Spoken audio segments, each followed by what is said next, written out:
Kurt was a powerless NPC who was so useless that his party turned him into a human vacuum cleaner since he had zero combat skills. However, after getting fired, he discovered he was an overpowered alchemist, they could slay dragons like they were sushi, and now all the baddies want him to clap them with his SS-Rank skills. It all began when the baddest adventurer group called Flaming Dragonfang arrived at a city to defeat an S-ranked Fenrir.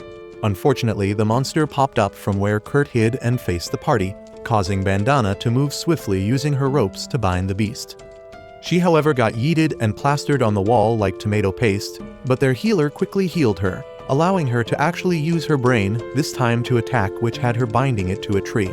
Just then, the leader Golnova swung into action and one-shot the monster with his flaming sword. As expected, they became heroes of the town, although Kurt was more or less an NPC chore boy. He admired his teammates with all his heart. Later on during dinner, Kurt was happily slaving away for his party members when Bandana randomly told him he was fired. When he tried to clarify, Golnova told him he was more useless than feelings are to a one-night stand. While the plastic surgery priestess added that since there was a max amount of 4 members per party, they needed to boot him to make room for a powerful mage if they were to move up in the world. The oblivious fool even begged them to let him stay, which earned him a rib-crushing kick from the redhead with anger issues. Now a nobody with just 3 coins to his name, he found himself in a town and went straight to a job agency building where he found an hyperactive receptionist ready to interview him. She began inquiring his basic details, and when she asked his experience, Bro forgot to cringe and added Chore Boy for Flaming Dragon Fang Party to his CV. Surprisingly, she claimed it was good enough, and then told him about the aptitude test, which measured talent granted by God. Normally talents were ranked from SSS-Rank to G-Ranked, and the differences were so glaring as D-Rank swordsmen might as well be holding a stick while in a rank can cut steel. Unfortunately, all of Kurt's talents were the lowest of the low, but he seemed to be aware already. Since he was more broke than my gold digger ex, she felt pity for him and asked him to lift some bags. When he did, they sucked his mana and were so heavy, and she claimed his strength was enough to work in construction. He was then recommended to an engineer who tried hard not to profile his skinny looks. He told how to mix cement and plaster the walls in 3 sentences before disappearing, but Kurt was so much of a hard worker that when it was time for inspection, he had finished a large portion of the wall on his own. The engineer had to scream in shock, but Kurt started apologizing, thinking he messed up again. He was told to stop working for the day and paid part for the work done, and the brokey who hadn't seen such an amount of money in his lifetime overdid it the next day, finishing the entire part of the wall on his own. Stop it. Get some help. This got him fired as the engineer claimed there won't be any more work for the poor workers to do if he kept working. He added that Kurt demonstrated SS-ranked skill, but Kurt just thought he did something wrong. He found himself back at the job agency where a client was looking for a miner, so he volunteered to take on the job. Once again, they told him to go fight with toy guns like the other kids, claiming he was too skinny to mine, but since the client herself was too broke to hire dwarfs, she settled for Kurt. Kershel, the receptionist, imagined how Kurt would be better off pimping at a brothel, which she would make sure to frequent, but she was cut short by her colleagues when she was handed Kurt's check of 200 gold from his previous construction work.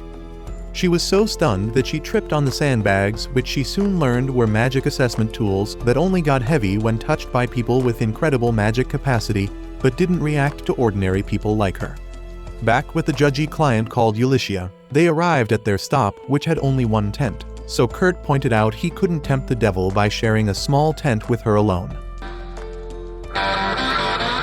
He straight up rizzed her, causing her to blush like a tomato, so she tried to change topic by handing him his meal that made him so emotional since he was always the one cooking for people.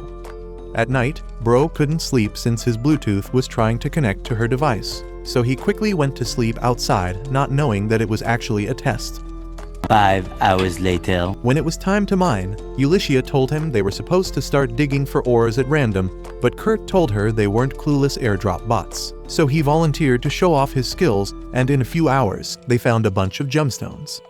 Ulyssia suggested they sell them, but Kurt told her they would sell higher if he made them into magic crystals.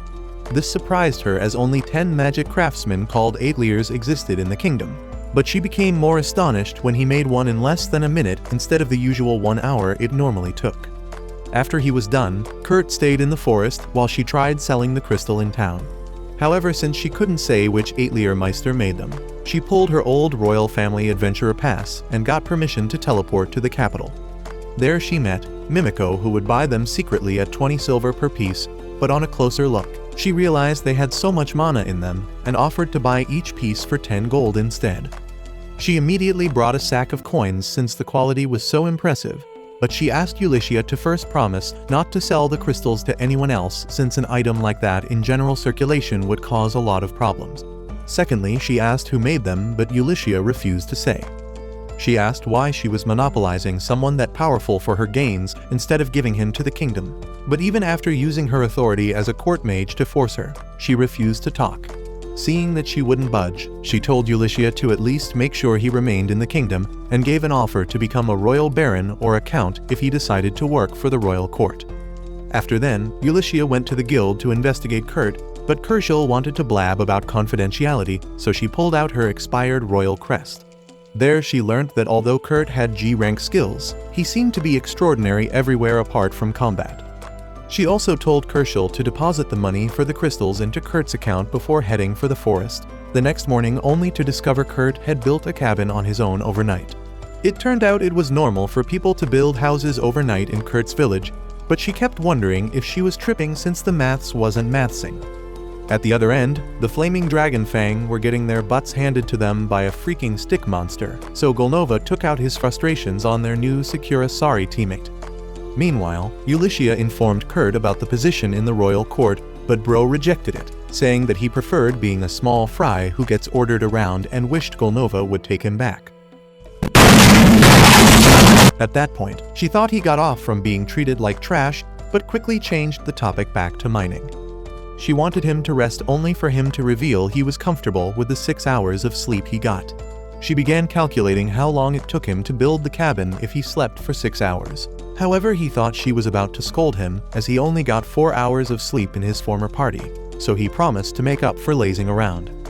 Back at the forest, they went to mine separate areas, and while Ulyssia eventually found some loot for the first time in her life, she quickly dismissed the thought of asking Kurt to turn it into a magic crystal for free, since that would be exploitation. She went to check up on Kurt, where she found a new tunnel at the foot of a mountain. Once again, she was shocked at how one man could dig such a big hole by himself and wished he would drill hers too. What do you mean by that? Kurt soon showed up hurling a bunch of crates he called useless rocks, but she found them pretty and asked what they were, to which he responded they were worthless mithril. He claimed they were all over his village, which stunned her as she was aware mithril was more valuable than gold or platinum. This had her curious as to what he was mining for, so he showed her the tiny piece of orichalcum, which to her was a thing of legends. Once again, he claimed it was not so rare if a person can dig 7 kilometers into the earth. Away from the orichalcum, she couldn't take it when he told her he dug 7 kilometers and filled the hole back within 8 hours. She then saw a light at the end of the tunnel because, as it turns, Bro has mastered the art of drilling holes that he dug through the mountain on his own. Later on, the tunnel was commissioned as a trading route for merchants, with Ulyssia owning the toll permit. Meanwhile, Golnova was staining the town red with his shitty attitude and anger issues just because he realized Kurt's cooking was better than all the restaurants in town. He then told Bandana to bring his minion Kurt back to him, so she left knowing full well he would be arrested for being a nuisance. When she met with Kurt, she told him she was also fired from the party, although she didn't say she left since her secret mission had always been to monitor him. Kurt looked sad that the party was doomed like your online relationship. What did you say, nigga? And went on about how Golnova was his role model. Seeing that he was jobless, she pointed him to an Meister who needed some assistance, and he agreed to do the job. He soon arrived at the location where an elf girl answered the door. She immediately showed him to the kitchen that stinked more than a YouTuber's apartment, and he immediately realized he had to put on his chore boy shoes. Michelle, the elf girl, was then called by her mistress, leaving Kurt alone to transform the pigsty into paradise in a few minutes. With nothing left to do, he wandered around the mansion and found himself in a room with a girl with no plot armor.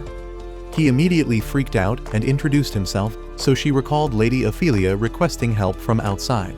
He also noticed a curse on the girl's stomach and asked for permission to examine it, which she agreed to.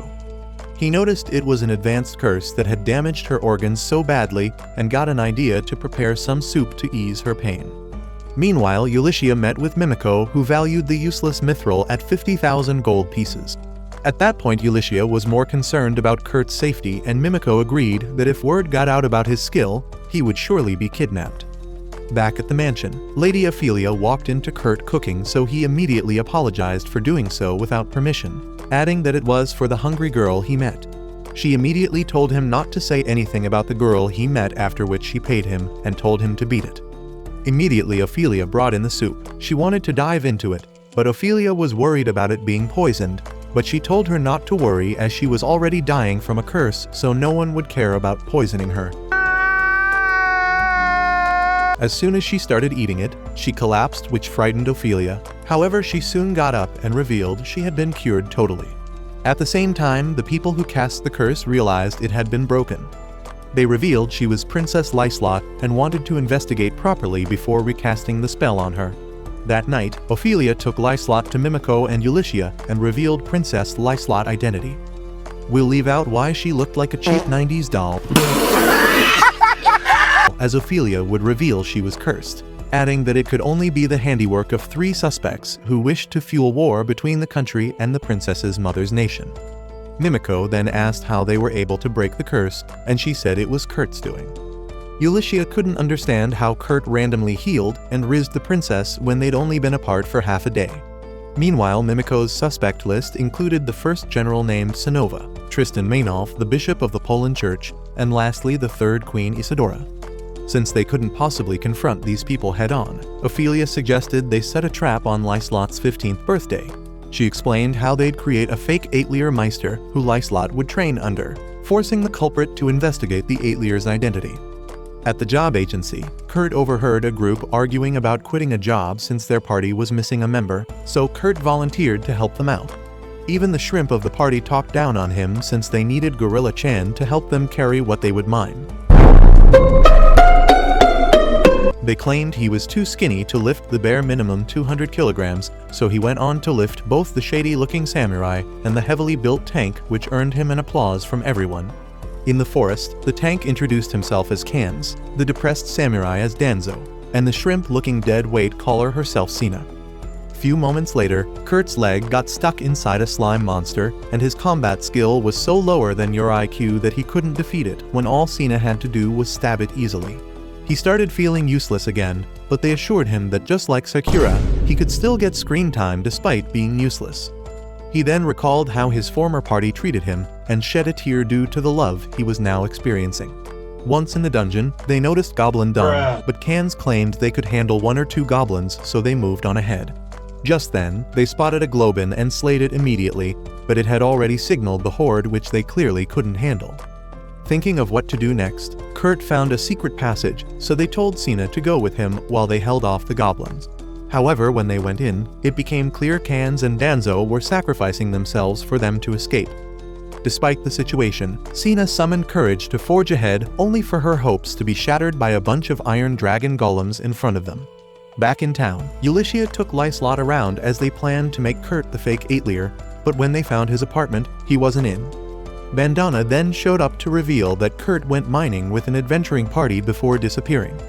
Taking a cue, they immediately headed for the cave, and since Lyslot was obsessed with Kurt, she used a bunch of skill to track Kurt until they stumbled on the battle.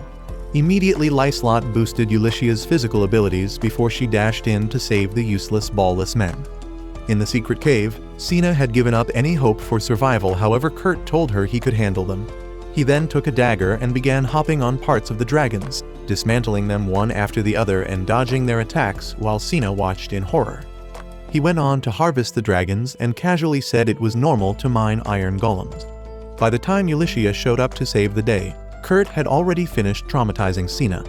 Later on, Ulyssia told Kurt she would be working for a new Eitlier and wanted him to join her. She also employed his current party, so they all agreed to join in. Once in town, Kurt was invited to get his aptitude reassessed with Mimiko, and while he went to party with his new friends, Mimiko revealed that she told Kurt he was actually B and C ranked in random things, but in reality, all his abilities apart from combat were SSS ranked. She also added that his magic level was greater than hers as a court magician, and they were to keep his info a secret. However, Keishel happened to overhear them, so she freaked out thinking she would be silenced. Few days later, they boarded a carriage heading for the frontier city where the Atelier would be set up. While everyone made small talk, Sina thought she was Sherlock Holmes and assumed they'd been roped into some shady business. At the entrance of the city, Kurt became sad as he realized it was where he got fired in just 3 days after messing up fixing the wall. They soon arrived at an empty space which Ulycia declared was their new base, which had them totally confused. She added that they'll stay in an inn while Kurt would build the place on his own, shocking the F-rated adventurers. However, Kurt said he couldn't build it and the group immediately supported him, saying it was a totally outrageous request. But then he said he'd finish the place in 3 days instead. While they left Kurt to work, Ulycia sat the group down as it was obvious they had questions. Sakura the smartass revealed to the other members how Kurt defeated the iron golems on his own like they were a bunch of Legos. She asked Ulycia what Kurt was, so Ulycia began by showing off her expired trophy again, while Lyslot introduced herself as the third princess. Cans was about to stand in awe, but she told them to treat her normally. They then assumed Kurt was royalty, but Ulycia explained that they had no idea about his origin, but knew about his SSS-ranked ability. She also told them Kurt was the Atelier Meister, although this had been hidden from him, so Sina protested, calling them deceivers and exploiters. Cans had to calm Sherlock down, so Ulycia cleared the misunderstanding, and they all agreed to help. Later in town, Danzo met up with Bandana, who now worked as an informant, and she told him how their former teammates Bibanok sold them out, hoping they'll become goblin fodder. After paying, Danzo went to the bar where the bald-headed monkey was planning his next mischief. He immediately bolted, but Danzo chased after him and made him swear not to involve himself with their party ever again. On the third day, everyone thought they were dreaming as Kurt had transformed the space into paradise. They wondered if it was CGI because not only was the mansion luxurious, how the hell did trees grow and bear fruit in 3 days? As expected, the silicon-brained princess didn't care and called the place her love nest with Kurt. What? The interior was even more impressive as he created a water generator, constant electricity, and made all the furniture on his own, as if flexing on Minecraft. When they asked where his room was, he said since he was a chore boy, he'd sleep in the store close to the kitchen. However, they couldn't have that, so they spent 2 hours convincing him to use the room he prepared for the absent Atelier Meister. The following day, he prepared the best breakfast for the group, but he wasn't there to join them in the feast. Ulycia was told he was cleaning some graffiti on the walls, and since it was her ward against curses, she hurried to stop him, but he'd cleaned them all already. Of course, she couldn't tell him they were wards since he didn't know anything about an assassination. Instead, she told him there was a graffiti artist obsessed with Lyslot, and he bought it just like the lies your partner feeds you during pillow talk. Meanwhile, plastic surgery priestess Marlefus was to be thrown out of the church since she assisted Golnova's disgraceful actions. The obese Bishop Tristan told her she had one chance to redeem herself and gave her a cup of wine to drink, which she did. However, it was laced with the same curse he used on the princess, so he gave her a mission to eliminate Lyslot, the third princess, adding that there's a timer that would end her in a few days if she failed. What he didn't tell her was that he'd already contracted a demon who was going to use her magic powers as a conduit. The following day, Ulycia couldn't stop worrying about their safety since the wards were gone. When she asked Kurt if he could make a barrier for Lyslot's room, he claimed he couldn't since he'd already protected the entire mansion with a barrier for curses. At the same time, the enemy instructed their strongest curse user to attack Lyslot. However, when he did, Kurt's barrier reflected it back to the caster, making him glow like a freaking light bulb. On hearing about Kurt's barrier effect, Ulycia excused herself, leaving Kurt alone with Lyslot. He asked her to head to the market with him, but she turned him down while trembling in fear. That night, the engineer who happened to be the general of the city was standing guard on the wall when he noticed a horde of skeletons about to attack the city. Just as Ulycia and her team found the curse user still glowing after he was ditched by his comrades, Mimiko got a message from her intelligence about the incoming monsters. However, the general who was preparing to attack watched in awe as the skeletons got purified as soon as they touched the wall. Mimiko also got the information and Ulycia immediately figured out it was Kurt's doing. Meanwhile, Marlefus had been milked dry by the demon who didn't want to stop and suggested she used her soul as fuel to keep summoning monsters, and at that point, she knew the Golden Grill's obese fool had screwed her. Later on, Ulyssia explained the situation to Kurt and said she planned to attack the ruin which was the source of the monsters spawning. She then went to get one of Kurt's high-grade magic crystals before meeting up with the general called Allraid along with Mimiko and Ophelia. Ulyssia proposed her plan to attack the ruin and even showed him her trump card, but he was still dissatisfied and insisted he went with her while Generic, his vice-general, leads a decoy group. Meanwhile, Kurt was feeling useless and uneasy and causally started making a dagger to take his mind off things. After finishing up, he called the sword a failure, but Lyslot happened to walk in, and since she liked it so much, he let her have it. He also noticed she was trying hard to smile and so wanted to ask her something. She thought he'd ask something romantic and started daydreaming, but he asked if her life was in danger, and she opened up that the monsters were after her. He recalled how Golnova liked making graffiti in caves and figured out Ulyssia must have gone there too since she told him something about an obsessed graffiti artist. So he told Lyslot that they would defeat the graffiti enemy together. At the gate, Ulyssia used the crystal to dispatch the monsters ahead, but it seemed more powerful than they'd anticipated. While the decoy moved out, they went on foot into the forest, only to be overwhelmed by a lot of monsters from all directions. A few hours later, Lyslot got ready, and since Kurt told her the knife activated a spell, she started waving it around like it was the Elder Wand. Meanwhile, Ulyssia and Allraid were still pushing their way through the monster who were spawning like ants in an anthill. While she was busy worrying about the diversion squad, Allraid got stabbed, which distracted her further, allowing some ugly demon monkeys to team up on her. Kenz then showed up from nowhere to save her along with Danzo and bleached Sakura, who was mouthing off like she was the one that found the ruin. Just then, Ulyssia used the last of the magic crystals to clear the path to the entrance, and before they went in, she handed Allraid one of Kurt's soup that healed him instantly, much to his shock, while the others told him it was normal. Together, they headed into the cave while slaying anything that dared attack them, and at the same time, the demon was enjoying milking every essence of Marlefiz's soul. With his magic, he watched as Generic used the crystals to delete his monsters from existence. He also realized that Ulyssia's team was approaching, so he went to face them himself since he was bored. When they got to a hall, they used a magic crystal on some small fries, only for the embodiment of ugliness to show up as the last boss. For some reason, Ulyssia wasn't scared of the Demon Lord and moved to attack with the magic crystals. However, it was like some pretty light show to the guy who claimed it would not be enough to exorcise him once. He claimed he had infinite life so that he didn't bother dodging Allraid's attack, and indeed they watched him regenerate spontaneously.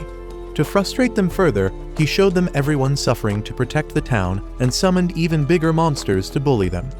The duo immediately chipped off his head, but he simply picked it up and fixed it like a light bulb, while jesting about how he'd rearranged the princess's innards like a world puzzle while they watched. At that point, Ulyssia was confused, knowing full well nothing they'll do would work. The Demon Lord was busy enjoying their fall into despair when Kurt Lyslot dug their way into where Marlefus was uninstalling slowly. She thought he had already figured out she was part of the assassins, but when Lyslot asked Kurt who she was, he claimed she was just a normal ex-party member.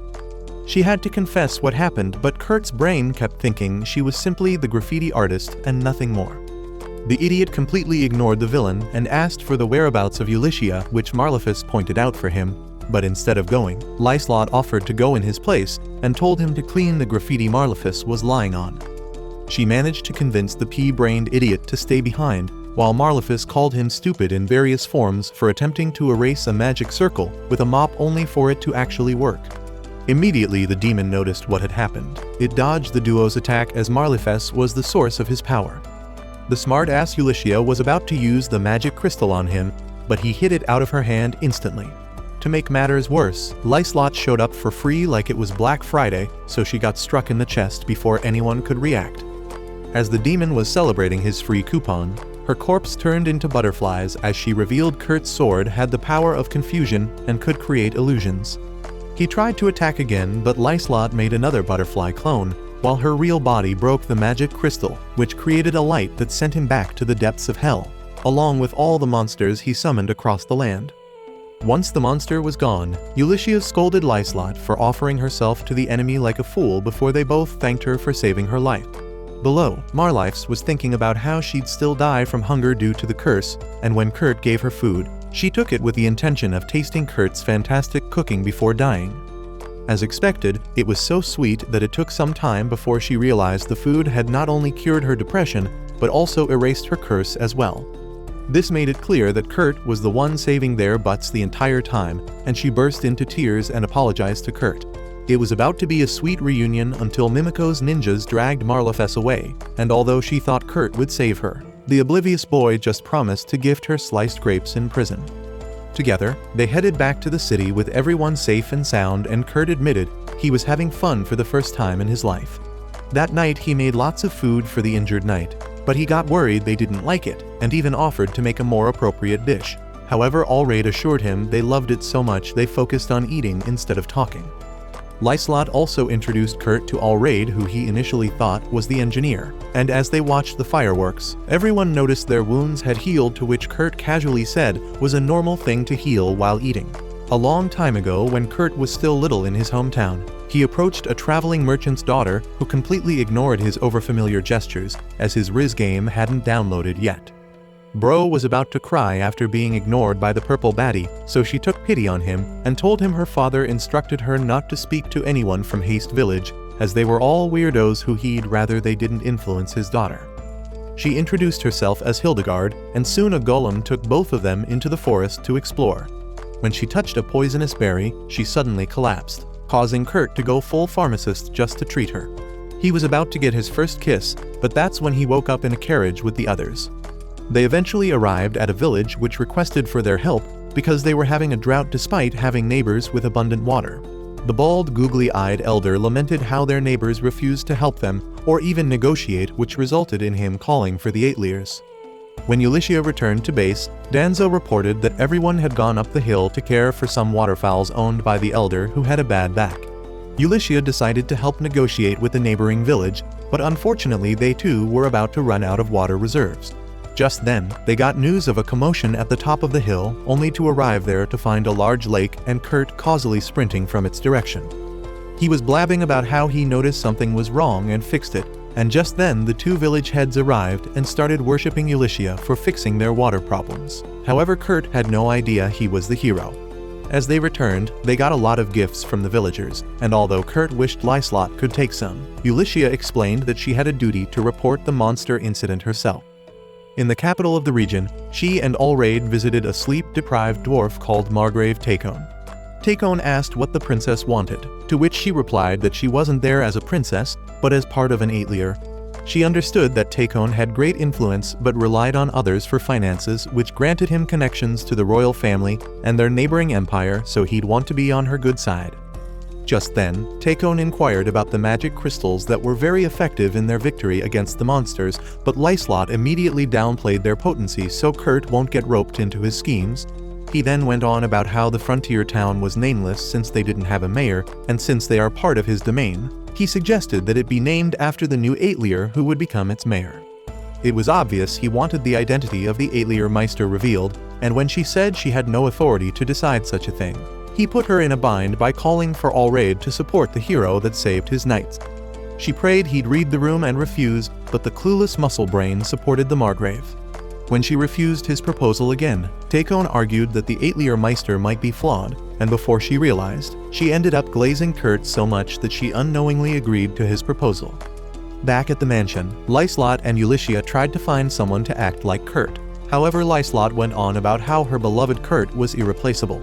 Meanwhile, Mimico was having a hard time as she explained to Ophelia how they found Bishop Tristan dead. They surmised that the church assassinated him, unknown to them that Marleifs was still a loophole that could expose them. Just when they tried to figure out a way around Kurt's appointment as mayor, Mimico's intelligence revealed that the waterfowl egg Kurt received from the village had hatched into a child. To make matters worse, she looked like a 3-year-old child and even called him Papa. Ulysses made them understand that she must be a type of monster that can shape-shift, and it may be hostile in the future. She asked Kurt to hand it over so she can dispose of it, but Kurt the goody two-shoes begged her to stop. She wasn't going to budge until it called her mama, which triggered the tsundere in her as she started imagining sus things. Lyslot started suspecting that she and her beloved Kurt might have secretly done some yoga sessions together, and when she grabbed the child, it called her mama, causing her brain to freeze, and she dropped it, but she was saved once again. Cans then suggested they all take care of her, and seeing her smile, she couldn't bring herself to become a villain. The next thing to do was to name her, so Lyslot and Ulyssia started bickering about using their initials together with Kurt's name. When the child woke up, she made them stop fighting, and Kurt suggested they call her Akiri, which means a connection between all of them. That night, Mimiko's spy came to the house, and Ulyssia had already prepared Akiri's hair and saliva samples to enable them to investigate what she was. By the next day, they had made a playroom for Akiri, which doubled as a prison with no windows, mithril-plated walls, as well as a door that can't be opened from the inside. Since Ulyssia and Kurt had work to do, they told her to stay with the others. However, as they traveled in their carriage, they heard her voice and found her chilling inside the carriage. Just then, one of Mimiko's spies showed up but disguised herself to fool Kurt. While she went to meet the person, Kurt was glazing Ulyssia in his mind since she let them keep Akiri. As they talked, an old man showed up blabbing about how they must defeat the demon lord in his land, and they accepted. The old man called Kurt a hero and the rest. His underlines, however, Ulyssia quickly pointed out that demon slaying wasn't the mission they were hired for. In the confusion, the chief's daughter-in-law showed up and said her father was role-playing Gandalf and had a few screws loose. She introduced herself as Mary, the actual client, before asking why the Aeliers sent a newlywed couple and their kid. This shocked them, and while Akiri was happy, Ulyssia was tomato red that she froze up your Android phone, making Kurt assume she didn't like them referring to her as his wife. Kurt then asked what the mission was about, so Mary explained that the pigs in their farm weren't eating well. At one glance, Kurt surmised that it must be due to heat exhaustion, and promised to prepare a special feed that will cool them. She then left to take her mad father-in-law for his evening stroll, and when Kurt turned his attention back to Ulyssia, she hadn't moved an inch. She was still in shock, so Kurt, who didn't want to anger her further, left to go prepare the pig's special meal, which was way better than your ex's cooking skill you were forced to endure. Meanwhile, Ulyssia turned Prime Einstein as she calculated the possibility of them getting married despite their age difference, and this had her going through some internal mental meltdown. She even saw the way Kurt was treating the piggies and wished he'd pet her jugs like that. She snapped back to reality and moved to protect Akiri from the incoming flying lizard_sorry dragon, but Kurt told her to sheath her sword as the dragon was only interested in eating his delicacy. Kurt then explained that it was common for dragons to randomly eat animal feeds, but Ulyssia didn't believe it. Feeling embarrassed, she walked around to cool her head, only to find one of Mimiko's spies dead. She immediately spotted the culprit and moved to attack, and the sword fight drew Kurt's attention as well. The culprit turned out to be a dragon hunter who requested him to hand over the child, but then the starved dragon he just fed took him and Akiri away, allowing Ulyssia to engage the extra-large cannon hunter. Even when Ulyssia dodged her Wolverine claw attack, she kicked Ulyssia so hard that she couldn't move an inch. As she moved to finish her off, Ulyssia managed to evade the attack and took some steps backwards. Ulyssia then asked if she was after the baby dragon or Akiri, but the pale alt Wolverine wasn't interested in fillers, so she continued her attack, even managing to land a fatal blow. She moved to finish Ulyssia, who was down, but as she came close, Ulyssia tossed a magic crystal like a grenade that caused an explosion. This, however, wasn't enough to defeat the hunter, who had now grown horns to confirm that she was a demon. The demon, on the other hand, was impressed that Ulyssia undid her transformation, and assumed she was also the one that defeated the demon lord, which meant that the demon had been watching them for some time now. She thought of ways to hold out, while Kurt brought back reinforcement from town, only for him to cruise in with the dragon, causing her to freak out. As expected, he couldn't even make a cool superhero landing as he fell on the tree and said he was there to help her escape. Just then, the pig pantas marched towards them with so much fury that they were able to escape in the commotion. When she scolded him for being reckless, he went on about how he needed to do something for someone precious to him. This, however, only made her more insecure, as she knew he was referring to her as an ally unlike her that had already fallen in love with him. Unfortunately, their pig parade was disrupted by a fireball spell produced by the hunter, who was ready for another round. So Ulyssia took his dagger and limped to fight off the enemy. As the fireball came, she prepared herself to split it in two with Kurt's dagger, and even though she had never successfully pulled it off before, the fireball somehow stopped. Akiri showed up at the same time, which shocked the hunter, and that's when Ulysses realized the hunter stopped the spell to save the child. However, both the hunter and Ulysses soon collapsed, so Kurt immediately treated her with a potion. When she recovered, Kurt revealed that Akiri suddenly appeared like she teleported. Ulysses wanted to be sure she could teleport without a teleportation crystal, so she asked Akiri to do it again, but she said she couldn't without any understandable explanation. Later on, Mary thanked them for making her pig as fat, and when she asked about Kurt, her husband, Ulysses said he had some things to sort out. Meanwhile, Kurt was flying with his new dragon, who noticed something in the forest, and so the scatterbrain decided to check it out. They noticed the dragon hunter passed out and was on the verge of dying, so he did the smartest thing anyone could do and started preparing medicine for her. When she told him he'd shorten his lifespan by showing mercy to his enemy, Kurt argued that Akiri and Ulysses would have died if she didn't cancel her spell, so it was fair he also saved her.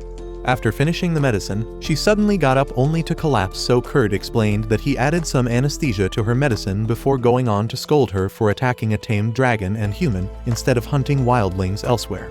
When she collapsed again, he hauled her to Ulysses' location and explained what happened.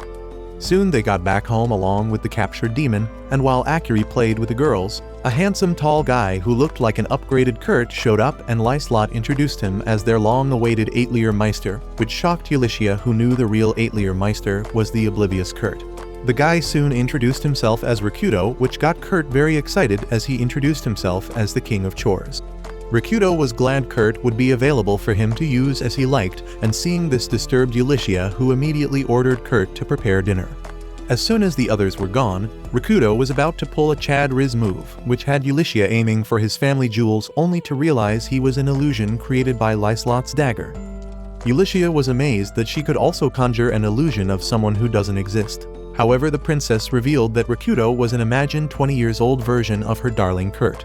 Once Rikudo disappeared like all your childhood hopes and dreams, all that was left was a note from Mimiko informing them that she would be bringing information about Akir in 3 days' time. Mimiko eventually came only to disappoint them by revealing that she found nothing on Akir. They then demanded an explanation, so she went on about how the hair and saliva sample from the child came out as that of a regular human, with the only exception being her nails, which had a faint trace of something similar to a magic crystal for spatial magic. She claimed spatial magic can't be used by humans, and added that their records of its use was the age of creation before it became a lost magic. Regardless of the fact that she looked, talked, and ate like a human, her ability to use spatial magic made her a threat, which Mimiko proposed to negate by using a ceiling curse to block her ability to teleport. Kurt, however, refused, stating that since she wasn't afraid of him despite his abilities, she should treat Akir the same way regardless of her true identity. He added how she was even worried about the dragon hunter to prove that she is kind-hearted, and when the rest of the group supported his claim, she dropped the matter. Moving on, she wanted to meet the captured dragon hunter, so Kurt begged her not to imprison her. However, Mimiko scolded him for being naive about a demon. Once there, Mimiko tried to interrogate the demon, who immediately tried to roast her to crisp, but the room restricted her fire magic. She refused to answer any questions and said she'd only talk to the one who defeated her. So they brought Kurt in as well. Of course, the idiot was asking about her well-being. Oh shit, here we go again. And if she'd eaten, but the demon ignored his small talk and asked about Hildegard, who Kurt recalled as the merchant daughter that visited his village. When the demon asked if Hildegard was wearing a griffin crest, Kurt recalled that she wore one when they met, and this prompted the demon to reveal that she wanted to save Lady Hildegard. She added that Hildegard was being held captive at Margrave Tacon's castle, and on hearing this, Kurt wanted to spring into action like he could even defeat a slime, but Ulysses told him to take a chill pill. She asked how the demon knew this, so she revealed that while stalking out the Margrave's castle, she followed his soldiers who were investigating them and saw Akir teleport, so she planned to use Akir power to save Hildegard.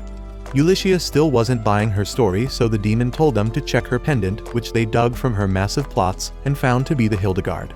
She added that she stopped her spell when she saw the crest on his dagger, and Kurt confirmed it was a gift from Hildegard. Mimiko was convinced and decided to save Hildegard with the condition that she remained as a prisoner, and she accepted and introduced herself as Solflare. Just then, Akir randomly showed up in the room to lift the tension. Since Kurt was no more than an NPC, he asked Mimiko to take charge, and she immediately got the blueprints of the mansion.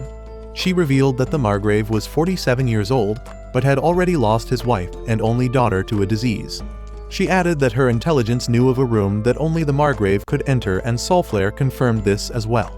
This made Lyslot suggest she creates an illusion to phase through the wall, so the Margrave will be forced to pursue the intruder by opening the door. In all their plans, they agreed to deceive Kurt like it was an actual date where they would enjoy the festival and only scout a means to save Hildegard. The two simps had to play rock, paper, scissors to choose who would accompany Kurt, and Lyslot won to the dismay of the others. When the time came, Rikudo also joined them, and Lyslot almost blew her cover when making small talk with Kurt. Once they arrived, they all paved ways, leaving Kurt to babysit Akyr and Lyslot, who was excited to hang out with him. Together they enjoyed the festival, and Kurt played the part of NPC well. When Lyslot shared her fruit with him, she took it for an indirect kiss and got so excited, but the oblivious boy had no clue why. During the festival, they played all sorts of games in the stalls and had so much fun like a normal family until they got tired and went to a calm location. While Kurt watched Akyr, Lyslot was plotting how to confess her feelings in the most romantic way possible. She planned it perfectly in her mind, but when she went to meet him, his mood had changed as he was staring directly at Margrave Takon's castle. She freaked out and asked if he was worried about the mission, but Kurt assured her he was not, since they would surely come up with a plan to save her. He said he was simply worried that he was totally useless, and even when she reminded him of all the amazing things he'd done, Kurt claimed that anyone could have done them easily, so it wasn't anything special at all. Lyslot wanted to say more, but she knew it was impossible to convince him, so she told him that everyone loved him in the Eightlier and claimed they were only saving Hildegard because it would make him happy. She managed to cheer him up, but missed her chance to confess to him. However, it was good enough that she did not make him feel like a useless wet rag anymore. Do you think the team can save Hildegard without Kurt's help? Comment Demon Plot if you watched to this point, and check out this video if you like anime recaps like this.